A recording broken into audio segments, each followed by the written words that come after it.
LDF-നെ ബാധിക്കുന്ന പ്രശ്നമേ അല്ല. ഞാൻ കഴിഞ്ഞ ദിവസം തന്നെ പറയുന്നുണ്ട്, ഞങ്ങളെ സംബന്ധിച്ചിടത്തോളം ആ ഒരു പ്രശ്നം ഏതെങ്കിലും തരത്തിൽ ഞങ്ങൾ അഭിപ്രായം പറയേണ്ടതോ, പ്രത്യേകിച്ച് സ്ഥാനാർത്ഥി എന്ന നിലയിൽ ഞാൻ അഭിപ്രായം പറയേണ്ടതോ, ഞങ്ങളെ ബാധിക്കുന്നതോ അല്ല. അത് UDF-ന് സംഭവിച്ച അനിവാര്യമായ ഒരു അപകടമാണ്. പലരും പറയുന്നത് മുൻ MLA-യുടെ രാജി ഉൾപ്പെടെ കോൺഗ്രസ് നേതാക്കന്മാരുടെ പ്രേരണയും നിർബന്ധവും സ്വാധീനവും എല്ലാം ഉണ്ടായിരുന്നു എന്നാണ്. അത് അവരാണ് അതിനെക്കുറിച്ച് വിശദീകരിക്കുന്നത്. എന്തായാലും പുറമെ മാധ്യമങ്ങളോട് ഈ കാര്യത്തിൽ പല നിലപാടുകളും പറഞ്ഞ ശേഷം ക്യൂ നിന്ന് കാല് പിടിക്കുന്നു എന്നത് ഇപ്പോൾ മാധ്യമങ്ങൾ തന്നെ റിപ്പോർട്ട് ചെയ്യുകയാണ്. ഇനി ആരൊക്കെ അങ്ങനെ വന്ന് ക്യൂ നിന്ന് കാല് പിടിക്കും എന്ന് മാധ്യമങ്ങൾ ഒരുപക്ഷെ റിപ്പോർട്ട് ചെയ്യുമായിരിക്കും. അത് അവർ പരിഹരിക്കട്ടെ, അവരെ ബാധിക്കുന്ന പ്രശ്നമാണ്. ഞങ്ങൾക്കതിൽ ഒന്നും പറയാനില്ല. അതെ, ഓരോരുത്തരും അവരവരുടെ നിലവാരത്തിനനുസരിച്ചുള്ള രാഷ്ട്രീയ പ്രവർത്തനമാണ് നടത്തുക. അതിൽ നമുക്ക് എന്തെങ്കിലും അഭിപ്രായം പറയാൻ സാധിക്കില്ല. നമുക്കൊരു ആഗ്രഹവും വെച്ചു പുലർത്താനും കഴിയില്ല.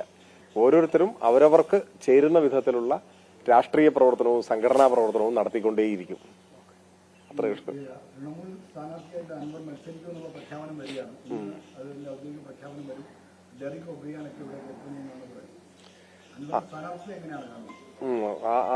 ആർക്ക് വേണമെങ്കിലും തെരഞ്ഞെടുപ്പിൽ മത്സരിക്കാം. കേരളത്തിൽ വോട്ടുള്ള ആർക്കും നിയമസഭാ തെരഞ്ഞെടുപ്പിൽ മത്സരിക്കാം.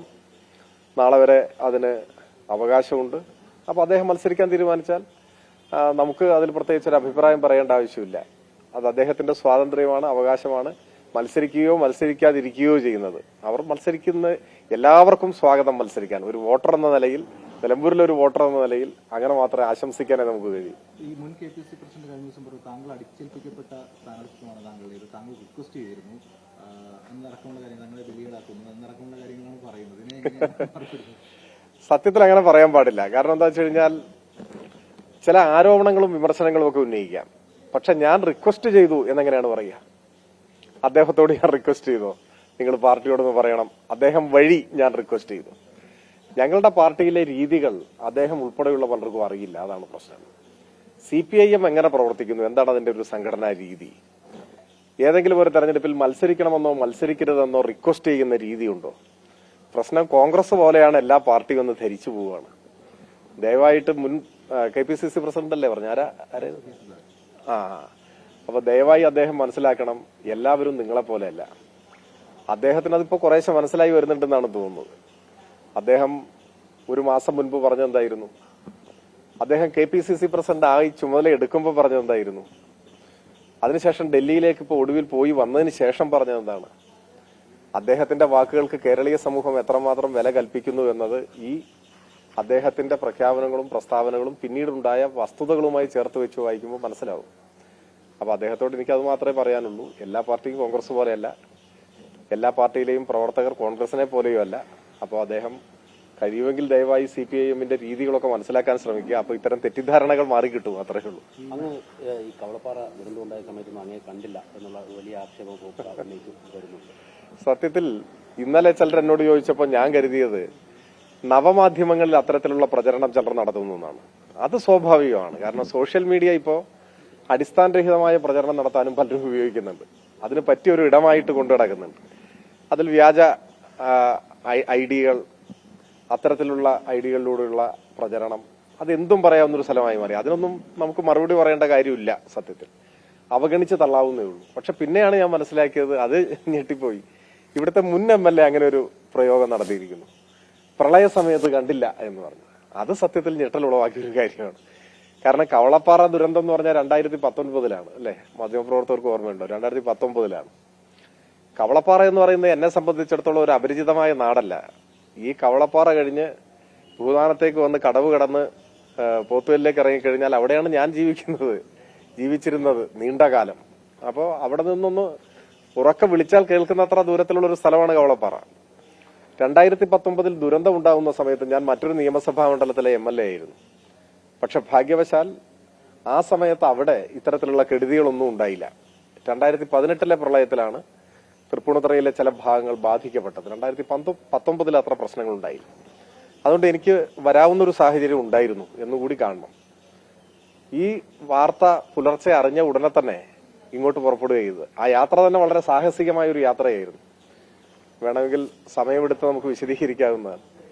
ഇവിടെ എത്തിക്കഴിഞ്ഞപ്പോൾ തന്നെ ചന്തക്കുന്ന് കഴിഞ്ഞ് വെളിയന്തോട് നിന്ന് കരിമ്പുഴയിലേക്ക് ഞാൻ തോണിയിലാണ് ഈ റോഡിലൂടെ യാത്ര ചെയ്തത്. കാരണം ഒരാൾ പൊക്കത്തിൽ വെള്ളമായിരുന്നു, വാഹന ഗതാഗതം എല്ലാം സ്തംഭിച്ച് സാഹസിക യാത്ര നടത്തിയാണ് അവിടെ എത്തുന്നത്.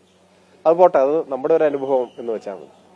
പക്ഷെ ഈ ദുരന്ത ഭൂമിയിൽ മിക്കവാറും ദിവസങ്ങളിൽ ഈ മുൻ MLA-യും ഞാനും ഒരു കുടക്കീഴിലായിരുന്നു. അതാണ് എന്നെ ഞെട്ടിച്ച് കളഞ്ഞത്. ഒരു കുടക്കീഴിലാണ് ഞങ്ങൾ രണ്ടുപേരും പലയിടങ്ങളിലും പോയത്. അദ്ദേഹത്തിന്റെ കയ്യിൽ അന്ന് വലിയൊരു കുട ഉണ്ടായിരുന്നു. ചെന്നിറങ്ങിയപ്പോൾ പെട്ടെന്ന് എന്റെ കയ്യിൽ കുട ഉണ്ടായില്ല. വളരെ സ്നേഹപൂർവ്വം ആ കുടയിൽ എന്നെയും കൂടി കൂട്ടിയിട്ടാണ് പലയിടത്തും പോയത്. എന്ന് മാത്രമല്ല, അദ്ദേഹം ഫേസ്ബുക്കിൽ അന്നൊരു പോസ്റ്റ് ഇട്ടു, ഞങ്ങൾ രണ്ടുപേരും ഇവിടെ എല്ലാം ഉണ്ട്, വേണ്ട കാര്യങ്ങൾ ചെയ്യുന്നുണ്ട് എന്ന് പറഞ്ഞിട്ട്. അദ്ദേഹം അതൊക്കെ മറന്നിരിക്കുന്നു. എല്ലാം മറന്നു പോകുന്ന തരത്തിലുള്ള പ്രശ്നങ്ങളെയാണ് അദ്ദേഹം ഇപ്പൊ അഭിമുഖീകരിക്കുന്നത് എന്ന് മാത്രമാണ് നമുക്ക് അതിനെക്കുറിച്ച് പറയാൻ കഴിയുക.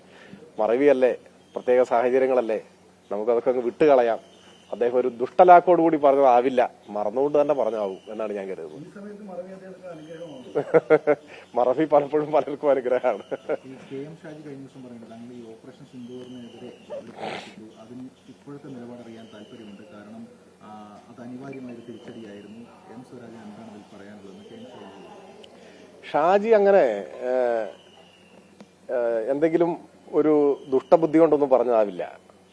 ഒരു തെരഞ്ഞെടുപ്പല്ലേ, തെരഞ്ഞെടുപ്പിൽ അത്ര രസത്തിലല്ലാത്ത മുന്നണിയിലെ ഒരു കക്ഷി മത്സരിക്കുമ്പോൾ ഞങ്ങളുടെ പൂർണ്ണ പിന്തുണയുണ്ട് എന്ന് വരുത്തി തീർക്കാൻ വേണ്ടി ഇങ്ങനെയൊക്കെ പറഞ്ഞാവുന്നേ ഞാൻ കരുതുന്നുള്ളൂ. കാരണം ഷാജിക്ക് എന്നോട് അങ്ങനെ എന്തെങ്കിലും എതിർപ്പോ വിരോധമോ ഒന്നുമില്ല. അദ്ദേഹത്തിന് എന്നെ ഇഷ്ടമാണ്. അദ്ദേഹം അത് പരസ്യമായി പ്രഖ്യാപിച്ചിട്ടുള്ളതാണ്. അപ്പോ അങ്ങനെ എന്നോട് ഇഷ്ടമുള്ള ഒരു മനുഷ്യനാണ് അദ്ദേഹം. അദ്ദേഹം ഇങ്ങനെ ഒരു തെരഞ്ഞെടുപ്പ് സമയം ആയതുകൊണ്ട് പെട്ടുപോയതാണ്, ഇങ്ങനെയൊക്കെ പറയാൻ നിർബന്ധിതനായതാണ്. പിന്നെ ഓപ്പറേഷൻ സിന്ദൂറിനെയോ ഇന്ത്യൻ സൈന്യം നടത്തിയ സൈനിക നടപടികളെയോ എതിർത്തിട്ടില്ല എന്ന് ആ പോസ്റ്റ് വായിച്ചിട്ടുള്ളവർക്കെല്ലാം മനസ്സിലാവും. അതും അദ്ദേഹത്തെ ആരെങ്കിലും തെറ്റിദ്ധരിപ്പിച്ചതോ, അദ്ദേഹം തിരക്കിനിടയിൽ ഇതൊന്നും വായിച്ചിട്ടുണ്ടാവില്ല. ആരെങ്കിലും ഇങ്ങനെയൊക്കെ പറഞ്ഞപ്പോ അദ്ദേഹം ചിലപ്പോൾ അത് ശരിയാണെന്ന് കരുതിയിട്ടുണ്ടാവും. അത്രേ ഉള്ളൂ, അല്ലാതെ അതിൽ വേറെ പ്രശ്നമൊന്നുമില്ല. ശരി, കാണാം.